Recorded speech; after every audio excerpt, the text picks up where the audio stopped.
शिवसेना नेते रवींद्र धंगेकर आत्ता आपल्या सोबत आहेत। काल तुम्ही उपमुख्यमंत्री एकनाथ शिंदे यांची भेट घेतली आणि त्या भेटीनंतर बाहेर आल्यानंतर तुम्ही म्हटलं की उद्यापासून पुन्हा नव्या विषयावरती मी भूमिका मांडणार आहे। काय नवे आता कुठले विषय तुम्ही, कारण जैन बोर्डिंगच्या बाबतीत तुम्ही जी भूमिका घेतली आणि त्यानंतर सर्व आपण तो बघितला, आता काय कुठले विषय तुम्ही हाती घेणार आहात, कुठल्या विषयावरती तुम्ही भूमिका मांडणार आहात? बघा, ह्याच्यामध्ये आपण बघितलं असेल तर गेले कित्येक दिवस लोकमान्य नगरमधल्या लोक जे आहेत, रहिवासी आहेत, त्यांनी एक स्वप्न घराचं बघितलं आणि त्याच्यामध्ये त्यांनी काही लोकांनी एकत्र येऊन त्या ठिकाणी बांधकाम करायला सुरुवात केली होती आणि ज्यावेळेला काही नेम्स शिथिल केले होते म्हाडाने, त्याच्यामध्ये त्या नॉर्म्समध्ये ते बसत होते। त्या ठिकाणी आत्तापर्यंत बरेच आमदार झाले, माझ्यासहित मग मुक्ताताई असतील, बापट साहेब असतील, वडलाज काळका असतील, वसंत थोरात असतील, त्यांनी कधी त्यांच्या सगळ्या ह्या प्रक्रियेमध्ये ढवळाढवळ केली नाही। आणि मग 4 महिन्यात 5 महिन्यात निवडून आल्यानंतर त्यांचं चाललेलं प्रोजेक्ट, रन होताना प्रोजेक्ट, त्यांची जी स्वप्न त्यांनी घराची बघितली होती, ह्या सगळ्याचा विचार करून आत्ताचे जे आमदार आहेत त्यांनी त्या ठिकाणी त्यांना त्यांच्या मनानुसार जे काय ते करून द्यायला पाहिजे होतं, पण त्यांनी माननीय देवेंद्र फडणवीस साहेबांकडे जाऊन त्या प्रकल्पाला स्टे आणला आहे।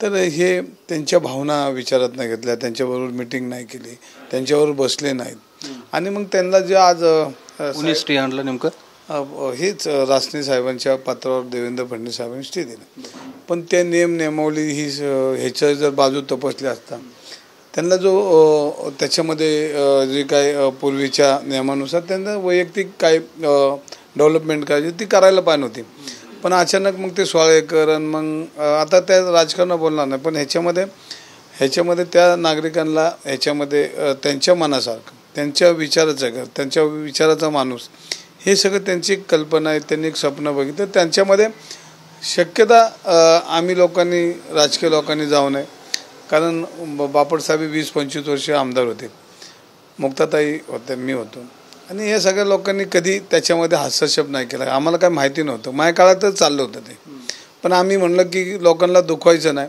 त्यांच्या मनासारखं झालं तर चालू द्या। आपले स्वप्नात पण पहिली त्यांची स्वप्न, मग आपल्याला वाटलं लय स्वप्नात लय त्यांचा अडचण आली तर आपण एखादा आपल्याला समाजाने लोकप्रतिनिधी केलं तर त्याचा अर्थ असा नाही की लगेच काम थांबवणं, तुम्ही करता ते योग्य नाही, मी करतो ते बरोबर आहे। आणि मग हे सगळं बिल्डरचं स्वप्न डोक्यात ठेवून जर आम्ही जर वागलो तर पुढं मग परत राजकारणाचाच भाग येतो। मग धंगेकर बोलला की मग पक्षाच्या विरोधात बोलतात, हे करतात, ते आता ते चालू होतं। पण माझं ह्याच्यामध्ये मी काही लोकांशी बोलतो आहे, ह्याच्यामध्ये मी लवकर तोडगा निघेन असं मला वाटतं, कारण शेवटी ती सगळे रहिवासी रोज काही ना काही मुख्यमंत्र्यांना पत्र येतात, मग ह्यांना पंतप्रधान साहेबांना सगळ्यांना पत्र येतात, पण आता त्यांच्यासाठी रस्त्यावर उतरत लागलं असं मला आता वाटायला। आंदोलन करणार आता लोकशाहीमध्ये आपल्याला करावंच लागेल, बोलावंच लागेल।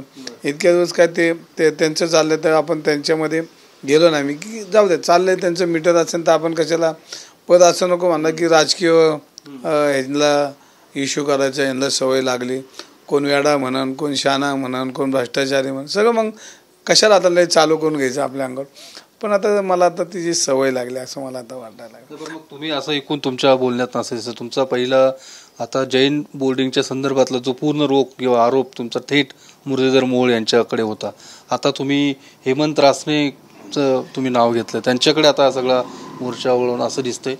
नाही, त्यांच्या मोर्चानं मी सांगतो 5-6 दिवस मी अजून वाट बघणार ह्याच्यामध्ये।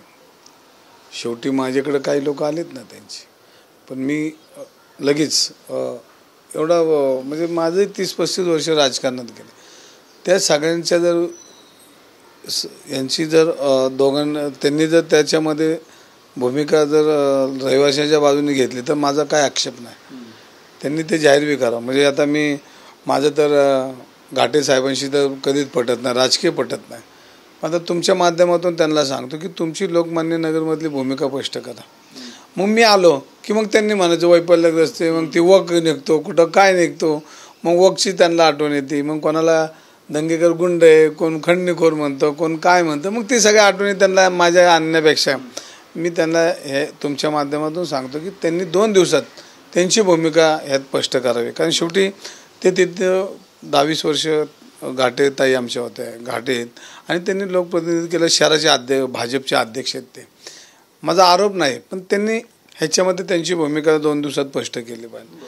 आणि मग जर तुम्ही भूमिका स्पष्ट करत नसतील तर मग तुम्हाला मग परत मी माझं तोंड मग सुटलं की मग ते थांबत नाही. तर त्यांची भूमिका स्पष्ट केली पाहिजे. आमदारांनी बी त्यांची भूमिका स्पष्ट केली पाहिजे.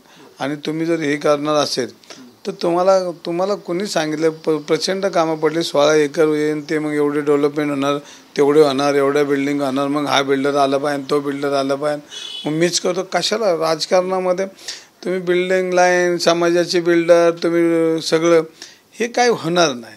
ह्याच्यामध्ये तुम्ही राजकीय लोकांना मग लोक चांगलं म्हणणार नाही. लोकांमध्ये ठीक आहे एका टप्प्यापर्यंत राजकीय लोकांनी हस्तक्षेप करा, पण एखादा गोष्ट आपल्याला नाही त्या लोकांना पटत तर आपण नाही जायला पाहिजे. आणि मग तुम्ही 16 एकरचं टेंडर काढणार, हे काढणार, ते काढणार, मग तुमचा बिल्डर येणार, ह्यांचा बिल्डर येणार, मग चालूच झालं. मग आता टेंडर प्रक्रिया आली, मग ते सगळं मग माझा येणार का, धंगेकरचा येणार का, सातपुतेंचा येणार का, ह्यांच्या, हे सगळं आता चालू होणार. मग ह्याच्यामध्ये जे करतात त्यांच्या मनाने त्यांनी करू द्या. तुम्ही एखादा आखून द्या, हे मॉडेलनी कामं तुम्ही चालू करा, त्या मॉडेलने ते करतील. तुम्ही मुख्यमंत्र्यांना पत्र लिहिणार असं म्हणताय, कशा संदर्भात? मी लिहिले पत्र, ते कुठल्या विषयासंदर्भात? तेच लोकमान्य नगर. आणि ते तुम्ही त्याच्यामध्ये लक्ष घालावं आणि रहिवाशांना न्याय द्यावा. मुख्यमंत्र्यांचं काय मग प्रतिसाद? अजून त्यांचं काय पत्राचं उत्तर तसं आलं नाही, पण मी एकदा जाईन भेटायला जाईल. आता मी शिंदे साहेबांच्या कानावर तो विषय घातलेला आहे आणि शिंदे साहेबांशी एकदा मी बोलणार आहे. त्यांना सांगणार आहे की बघा तुम्हाला ह्या लोकमान्य नगरमधल्या लोकांसाठी पक्ष म्हणून तुम्हाला लोक भेटलेत आणि तुमच्याकडे का आशा आहे. आणि त्यांनी त्या दिवशी बऱ्यापैकी त्यांची चर्चा केली. त्यानंतर मी परत कालही त्या विषयावर बोललो की साहेब या विषयावर आपल्याला मार्ग काढला पाहिजे. कारण ते खातं त्यांच्याकडे, ते नगरविकास खातं त्यांच्याकडे, त्याची जी भूमिका आहे जी आता त्याचा अभ्यास मी अजून केला नाही. आता मला वेळ मिळाला, आता जैन मंदिर मिळलं, पण आता तरी पुढं मला आता वेळ मिळेल. मी आता त्याच्यावर एक 8 दिवसात अभ्यास करतो आणि मग माझी लढाई जर त्यांनी 8 दिवसात काही निर्णय नाही घेतला आणि घाटे साहेब शहराचे अध्यक्ष त्यांनी बी ह्याच्यामध्ये मानला बोलण्यापेक्षा तुम्हाला ज्या लोकमान्य नगरमधल्या लोकांनी वर्षानुवर्ष तुम्हाला मतदान केलं, आम्ही बी तिकडं निवडणुका लढत आहेत, पण त्या भागातली पेटी आमच्या बाबतीत 0 होती. पण आम्ही लोकशाही आज देतील उद्या देतील लोकशाहीमध्ये की आपल्याला ज्यांनी मत दिलं मग ते आपले दुश्मन नाही, पण त्यांच्या बाजूला कधीतरी आपण बोललो पाहिजे. आणि तुम्हाला भरभरून त्यांनी आशीर्वाद दिलेत, त्याच्या आशीर्वादाची परतफेड त्यांना दुःख देऊन करू नका असं आमचं याच्यामध्ये मत आहे. या सगळ्या संदर्भात घायवळ प्रकरणामध्ये तुम्हाला समीर पाटलांनी नोटीस बजावलेली आहे, मानहानीची नोटीस आहे आणि तुम्हाला हजर राहण्याचे देखील आदेश आलेत. त्याला काय नेमकं?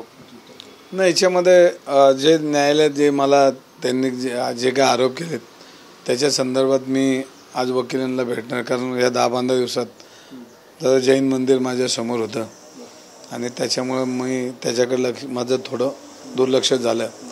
परंतु मी आता मला समज अजून पोचलेलं नाही, पण समज पोचलं तर मी कोर्टामध्ये जाऊन हजर होणार आहे. दुसरीकडे फलटणचं जे प्रकरण घडलेलं आहे महिला डॉक्टरांचं, त्या सगळ्या संदर्भात काल सुषमा अंधारे यांनी पत्रकार परिषद घेतली आणि पत्रकार परिषदेतून त्यांनी महिला आयोगावरती टीका केलेली आहे, रुपाली चाकणकरांवरती टीका केलेली आहे. त्यांचं म्हणणं होतं की त्यांनी त्या डॉक्टर महिलेचं चारित्र्य हनन केलेलं आहे. तुम्ही या सगळ्या प्रकरणाकडे कसं बघतात आणि महिला आयोगाच्या या संपूर्ण भूमिकेबद्दल तुमचं काय नेमकं म्हणणं? आता त्याच्यामध्ये ह्या जैन मंदिर आणि हे सगळं कांड ह्याच्यावर बोलताना माझं मनापासून त्या प्रकरणाकडं अजिबात लक्ष नव्हतंच. पण आता त्याचाही मी एकदा आढावा घेईल. आणि आढावा म्हणजे आपण छोटे का आपण काय मोठे पण त्याचा आढावा घेतला पाहिजे, त्याची माहिती घेऊन, जेणेकरून जर चूक झाली असेल किंवा कोणाची चुकीची बाजू आहे ती तपसून मी तुमच्याशी बोलेल. शेवटी आता उडसूट कोणा बी आरोप करताना मी स्वतः विचार केला पाहिजे, आपण जबाबदारीने बोललो पाहिजे. आणि खरंच म्हणजे जी घटना आली दुर्दैवी, ह्याच्यामध्ये दुमत नाही, पण ह्याच्यामध्ये कोणाचे कंगोरे आहेत, कुणी काय ह्याच्यामध्ये हस्तक्षेप केला, त्या ताईला कुणी त्रास दिला असेल तर त्याचं 1-2-3 दिवस आता मोकळंच. आता मी एक टप्प्यात जर एक विषय सगळे एकदम घेतले तर एकाला कुठल्या न्याय देता यायचा नाही, हा महत्त्वाचा भाग आहे. त्यामुळे आता त्याच्यामध्ये आपण थोडं थांबतोय. कॅमेरामन सुशांत राऊतसह मी योगेश बोरसे, TV9 मराठी, पुणे.